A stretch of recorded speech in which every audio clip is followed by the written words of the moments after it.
Mets franchise, first year player draft. Gotta love it. We get the 8th pick, and Otis Roberts is right there. We pick him because Ike Davis retired because of injury, if you remember.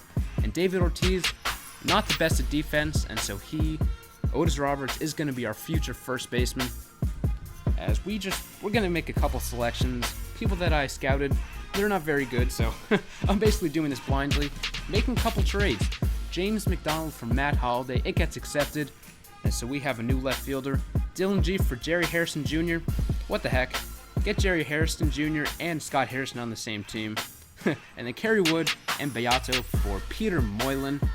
Great side armor. Kind of reminds me of Joe Smith. And so let's get into the game. Mets versus Yankees at Citi Field. First pitch moments away here in New York. It's the Yankees and the Mets. And it's coming up next.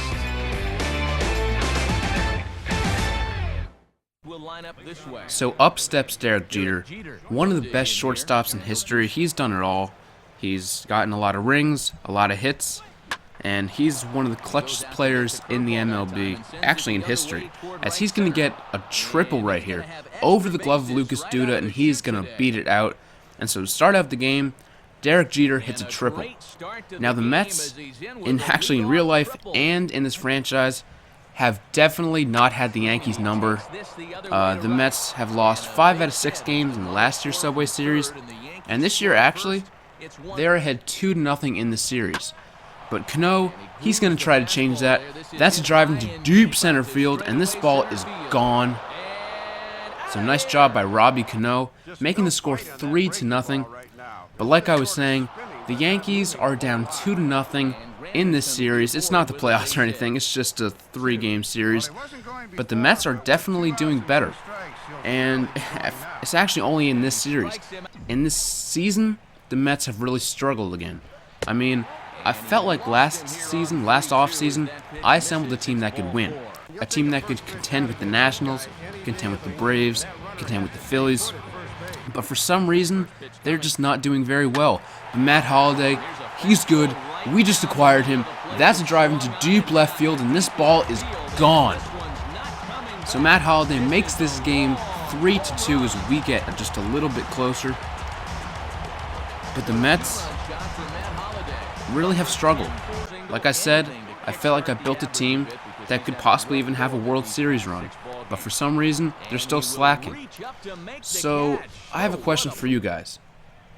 Should I keep on buying players, try to assemble a winning team, maybe we can turn it around in the second half? Or should I just rebuild from scratch, like basically what the Mets are doing right now? Trade all the good players for prospects, and in 3 to 4 years, maybe that's when we can contend. I'll leave that up to you guys, because I actually have no idea what to do. I mean, we're struggling, we're not looking good, and, we're just terrible right now. But David Ortiz up in the bottom of the 3rd inning. He's going to get all of that one to deep right field. This ball is way gone. David Ortiz once again goes Pepsi Porch. And so all of a sudden, we have a tied ball game here at Citi Field as David Ortiz crosses home plate. So nice hit by Big Papi, and then Matt Holliday, his second at bat of the game. That's going to split the gap into right center field, and he is going to have a double. So the Mets looking to turn it around. If they win this game, they sweep the Yankees. And, I'm a Mets fan, I'm a Yankee hater. That would be fantastic if that could actually happen, as that's going to be the 3rd out of the inning.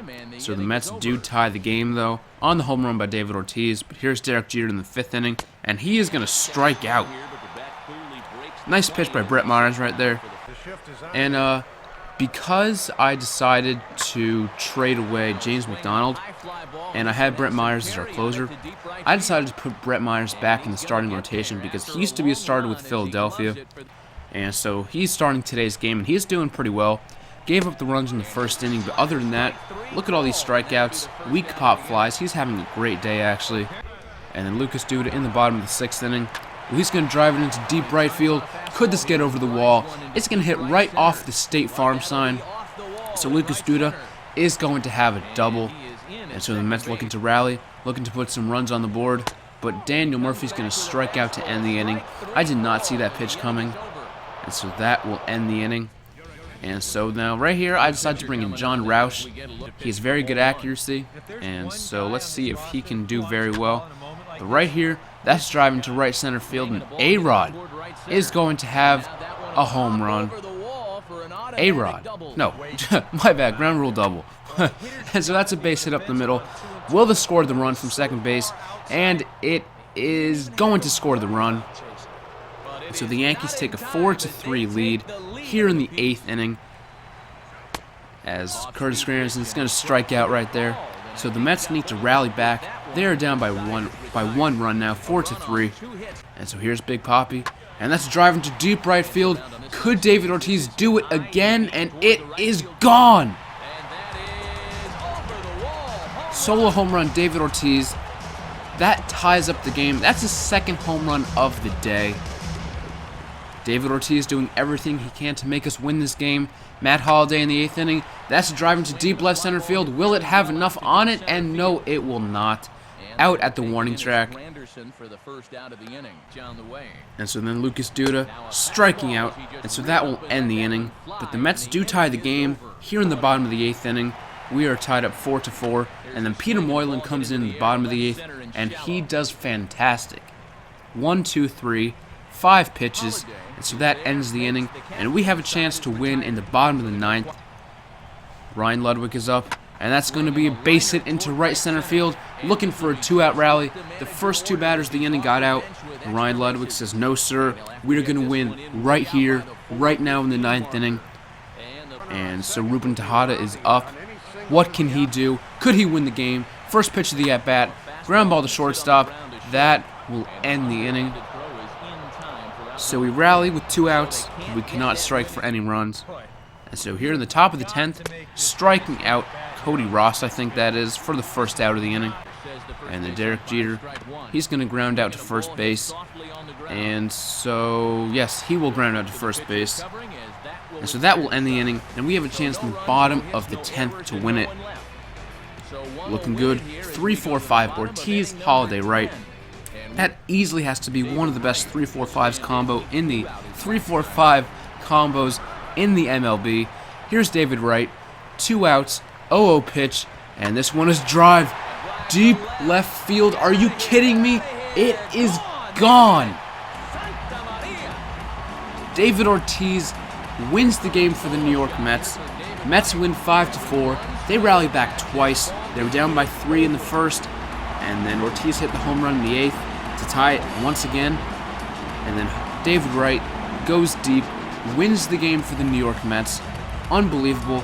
The 3-4-5 combo of Ortiz, Holliday, and Wright combined for 4 home runs in this game. That is great. But anyway, guys, I hope you enjoy it. I know I certainly did. Modefo16 signing out. Take a look at it one more time. Come give me a sub. Give this video a like. Follow me on Twitter at Modefo16. Thanks a lot, guys. Mets franchise video. I know you guys love the series, and so I'll see you guys next time. Peace.